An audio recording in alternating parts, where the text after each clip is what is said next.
안녕하세요. 주택담보대출금리 8% 시대가 온다라고 하는데 실제로는 주택담보대출금리 8% 시대가 오는 게 끝이 아니라 내년에 10%, 내후년에 12% 시대가 계속 온다라고 봐야 되겠습니다. 그렇기 때문에 무리하게 빚을 진 사람들이 매우 어려워진다. 그러한 것들을 감안하고 하루빨리 긴급 대책을 마련하거나 아니면 그 빚의 굴레에서 빠져나올 수 있게끔 대응을 해야 된다라는 말씀을 드리고 싶습니다. 주택담보대출금리 8%, 10%, 12%가 되면 무슨 일이 생기냐? 그냥 답이 없는 거다라고 봐야 되는 거죠. 뭐 단순 계산해서 10% 되면 5억 빌리면 이자를 5천 내야 된다. 뭐 이렇게 보면 거의 맞는 거죠. 5억 빌려서 12% 되면 6천만 원 이자를 내야 되는 거죠. 그동안에 2030들은 저금리가 당연한 것처럼 생각했겠지만 뭐 이제 제가 이제 대학을 다닐 때 대학생이었을 때 뭐 적금이 10%였죠. 예적금 금리가 10%였습니다. 뭐 그때만 해도 뭐 저축성 보험 7.5% 고정을 해가지고 평생 줄게 이러면은 뭐라고 얘기했냐면 어디 와가지고 장난치고 있냐고 그냥 은행 가서 농협이나 뭐 이런 데 가가지고 적금 넣으면은 금리를 10% 쳐주는데 100만원 넣으면 10만원 주는데 1000만원 넣으면 100만원 이자가 나오는데 무슨 7.5%냐 이렇게 얘기했었죠. 뭐 지금처럼 저금리가 올지는 누가 알았겠냐라는 거죠. 이런 것들을 볼 때 지금이야 8%, 10%, 12%로 매우 금리가 높지만 또 나중에는 어떻게 될까 이런 생각들도 하는 거죠.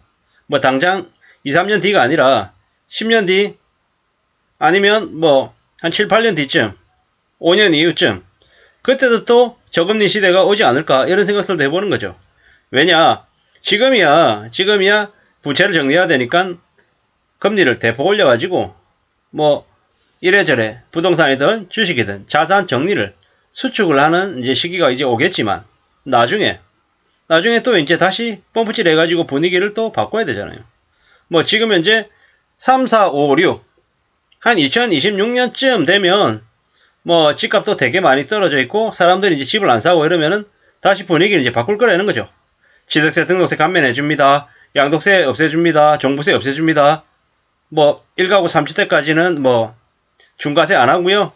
뭐 1가구 3주택까지는 뭐 양도세 뭐 다 면제해 줍니다. 뭐 이런 식으로 이제 분위기를 바꿀 거라는 거죠.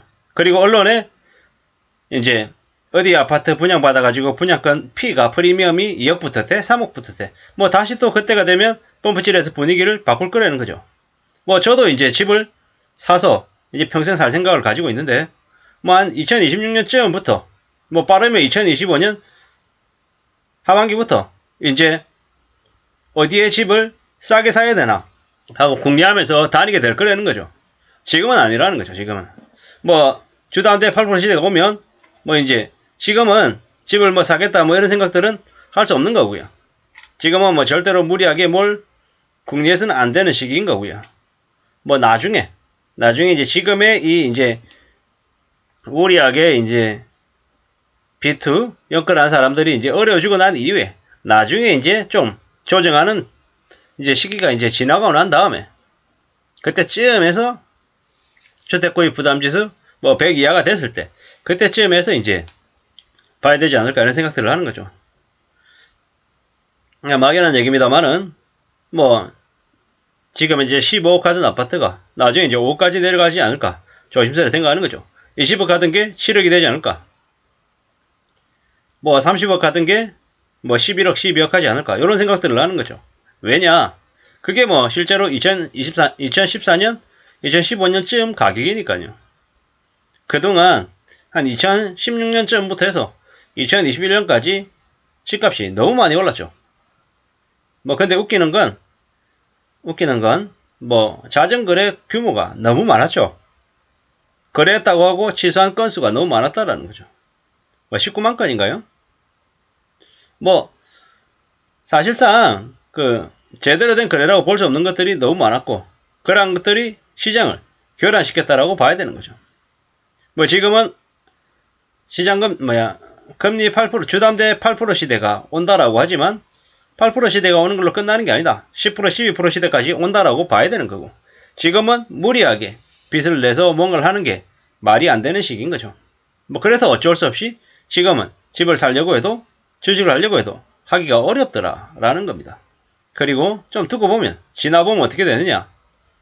지나보면은 또 나중에 또 기회가 온다라는 겁니다. 기다려야죠. 기다려야 된다고 생각합니다. 저대로 이렇게 유튜브 영상을 찍어서 올리면서 무슨 생각을 하냐. 아, 나도 나중에 집을 살 시기, 주식을 살 시기를 기다리고 있다. 기다리겠다. 이런 마음들인 거죠. 뭐 나중에 KTNG 6만원, 그리고 삼성전자 3만원 되면 사야죠. KTNG 6만원 줘서 사면 어떻게 됩니까? 배당이 4,800원씩 나오거든요. 그러면 그냥 8% 수익인 거죠. 8% 수익. 삼성전자 3만원에 사면 지금 한 1,500원쯤 되잖아요.